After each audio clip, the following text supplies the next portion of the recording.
'Pag sinasabing psychiatric problem or mental health problem, there are three factors 'no, biological, psychological, and social environmental.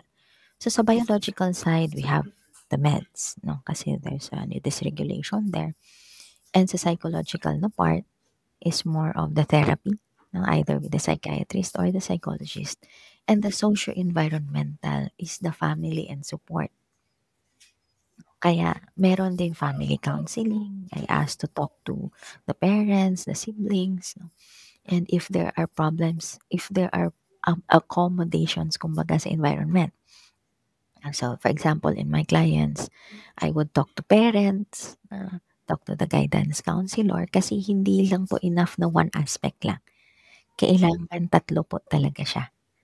So, biological, psychological, socio-environmental para buo po yung pag-heal ng bata.